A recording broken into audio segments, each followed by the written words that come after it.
and welcome to Weekly Economic Insights, your weekly dose of events and news that you need to know to manage your personal finances. I am Ridhima Bhatnagar.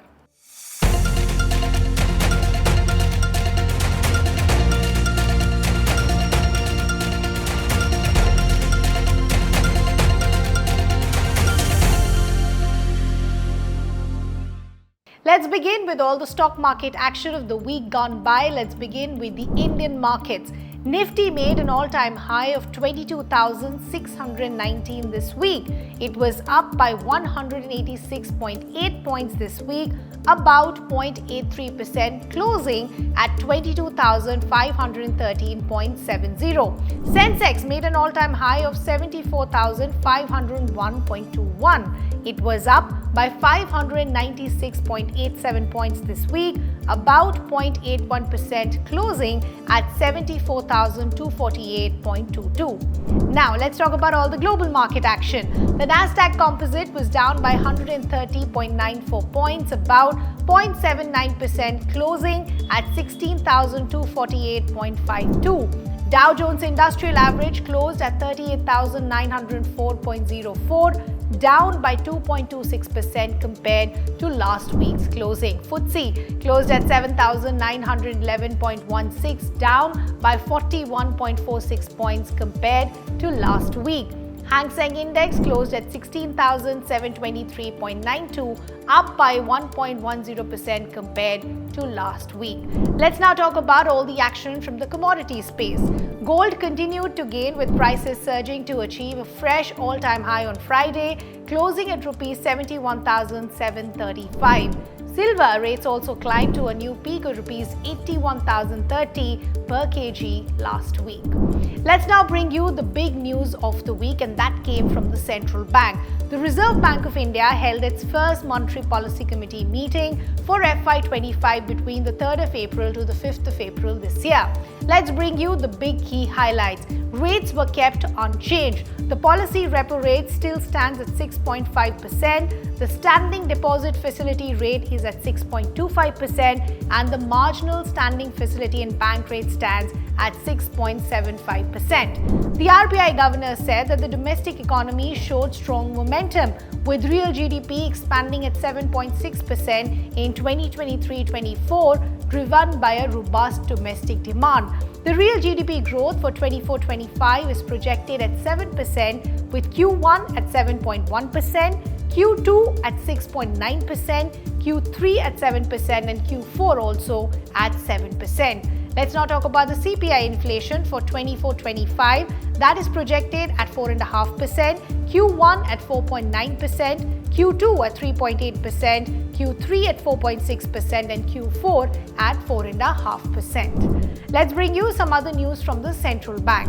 The Reserve Bank of India has deferred the exchange-traded currency derivative rules. Now, the new rules require traders to have an underlying forex exposure to participate in currency derivative segments provided by the exchanges such as the NSE and the Bombay Stock Exchange.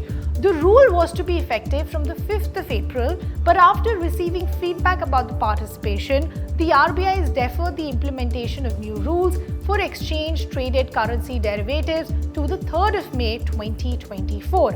However, the regulatory framework remained consistent over the years, and there is no change in the RBI's policy approach. Let's bring you some more news from the central bank. The RBI released the Consumer Confidence Survey. Now, what is this survey really about? This survey tracks the current perceptions and 1 year ahead expectations of households on economic conditions, employment, prices, income, and spending across 19 major cities.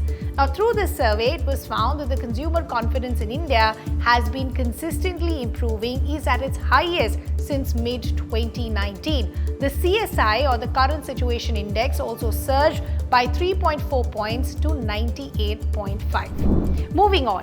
Based on data from the NSDL, FPI's net investment in the country's debt markets reached Rs 1,21,059 crores during FY24, marking the highest inflow in the debt market since FY24-15.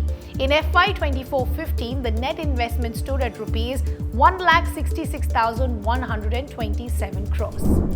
Now, data released on the GST revenue for March 2024. What does it show? The gross GST revenue collection stood at Rs 1.78 lakh crores for the month of March of this year, with an 11.5% year-on-year growth. The surge in the GST collection was primarily due to a significant increase in domestic transactions by 17.6%. Next, Indian merger and acquisition, or the M&A activity, saw a significant increase of 31% in the first quarter of 2024, reaching $19 billion compared to the same period last year. The first quarter of 2024 saw the announcement of 3 deals exceeding the $1 billion mark, including the notable mergers like the $3 billion merger between Walt Disney and Reliance Industries Limited India Media Assets. Moving on. SEBI has introduced Scores 2.0, which is a new version of the SEBI complaint redressal system to improve the way investor complaints are handled in the securities market.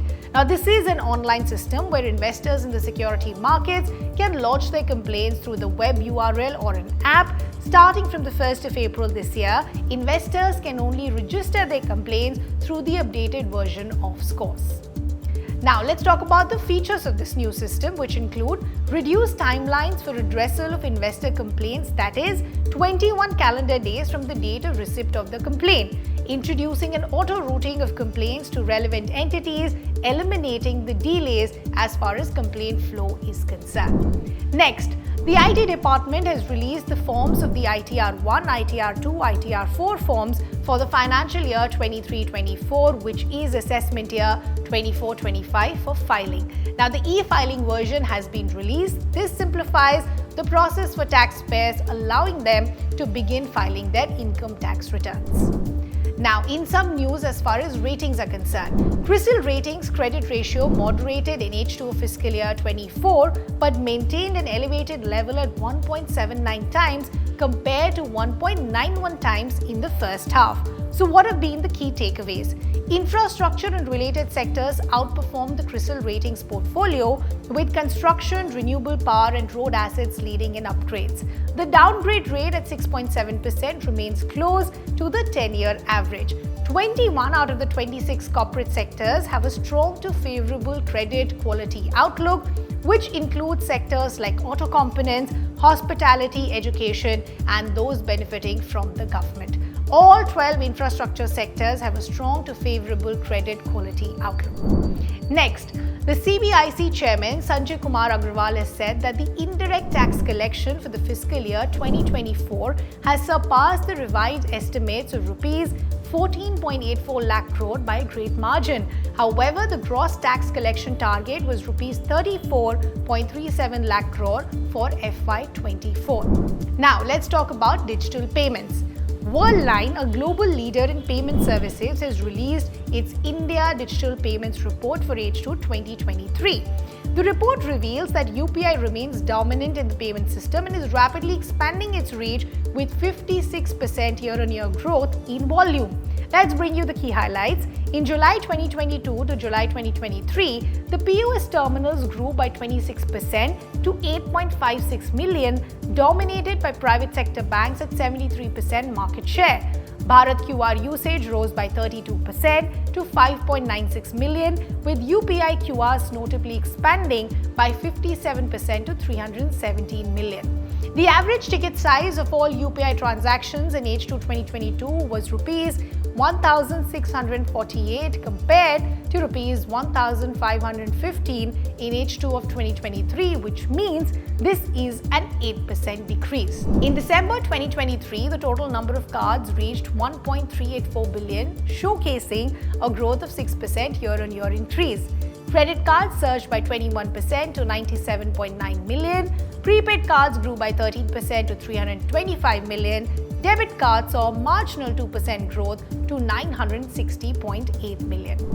While with this, we've reached the end of this video. Do not forget to like and share this video. One Finance will bring you every week top news and updates that impact your personal finances. Do follow One Finance.